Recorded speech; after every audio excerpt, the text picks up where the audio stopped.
economia bastante falha. Olha, eu talvez quisesse só comentar rapidinho aqui do André Borges, do como é que é esse sistema dos empréstimos eternos o pessoal que vive sem nunca vender Bitcoin, sacando empréstimo em cima de empréstimo, né?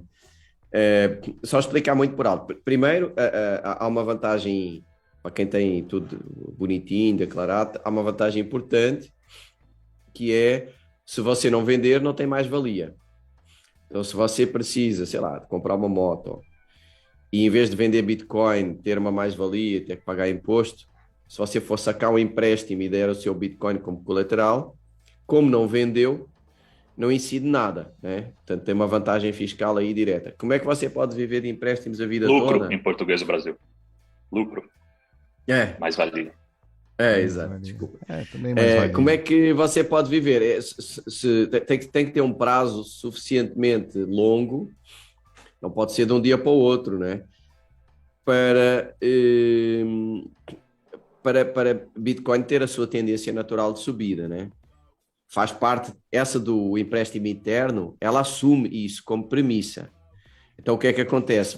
Vou dar um exemplo, né? Você saca 50 mil reais e dá 100 mil como colateral. Aí, passado um ano, imagino que é um empréstimo, sei lá, mais longo, né? 4 anos ou o que for. Passado um ano, você deve 40 mil reais, né? Dos 50 já amortizou 10, né? Mas aquele colateral que você deu, imagino que era um BTC, o preço de hoje está quase a 100 mil, né? Imagino que ele vale 200. Aí significa que você pode liberar colateral, portanto você neste momento tem o mesmo BTC de colateral, deve 40 aos caras, sei lá, da Rispar ou o que for, mas na verdade pode sacar mais 60 com um empréstimo parecido. Então você saca mais 60 e com isso vai sempre pagando, né? Vai sempre sacando mais com o mesmo colateral. E começa a usar empréstimo para pagar empréstimo. Numa curva de longo prazo de subida, claro, no dia a dia pode haver ajustes, pode ter que pagar em reais alguma coisa, mas numa curva de longo prazo de subida, você vai pagando um empréstimo com outro, com o colateral cada vez mais valorizado e nunca tem que gastar fiat e dois, nunca tem que vender Bitcoin. É essa a teoria do Saylor. Você nunca vende. Mas essa teoria só funciona no médio e longo Isso que prazo. eu ia No falar. curto, passa de 68 para 20, você tem que ter colateral para dar, senão é liquidado, né? Então, isso funciona num prazo longo e se você tiver over-collateralized, né? Estar ali com não fazer nenhuma loucura, né? Você pediu um empréstimo, dando como colateral uma pequena parte do estoque, né?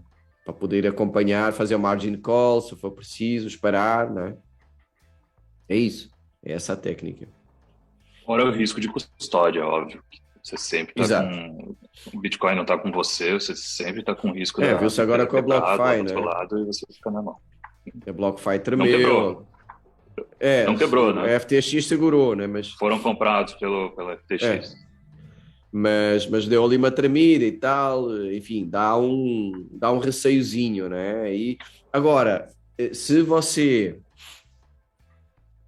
tiver, digamos, um rácio mais perto entre o que deu de colateral e o que sacou, mesmo em caso, porque muitas vezes quando quebra, digamos, uma empresa dessas de empréstimos é quando está tudo caindo. Se você tivesse à beira de ser liquidado, é uma coisa que às vezes as pessoas não pensam. Quando você tem um Bitcoin numa corretora e ela quebra, você perde um Bitcoin.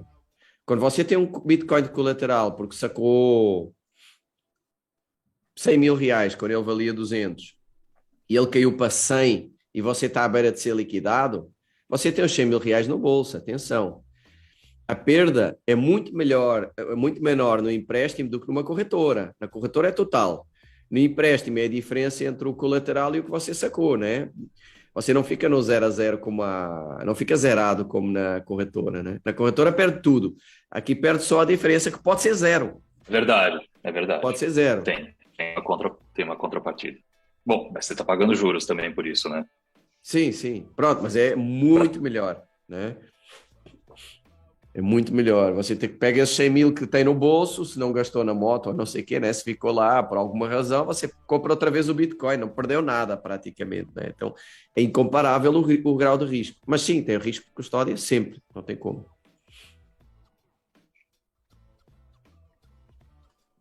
Vamos Oh, comprar yeah. moto, então.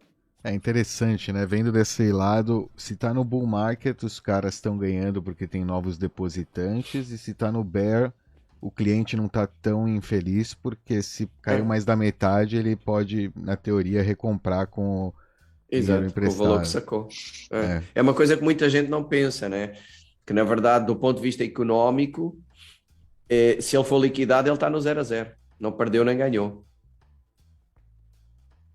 sim, potencialmente, né? Se ele Só recomprar o que Bitcoin, na né? É. prática o cara que sacou gastou, né? Esse é que é o problema. Se ele não tivesse, né? Se não tivesse gasto, aí a regra aplicava-se de forma linear. Mas como normalmente o cara gastou, aí é Normalmente o cara chato. gasta.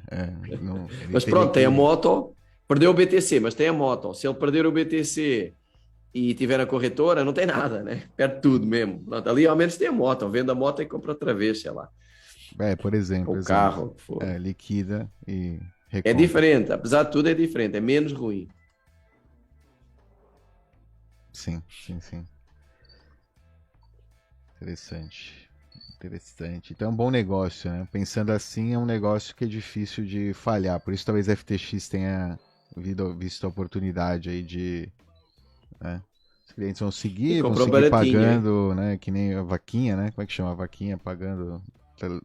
Tipo, todo mês o empréstimo, na garantia de que algum tempo, algum momento eles vão. Não, eles têm, né, para honrar os bitcoins, provavelmente, se os clientes quiserem sacar, né? Ou Tem quando tiver. 10% até onde eu sei.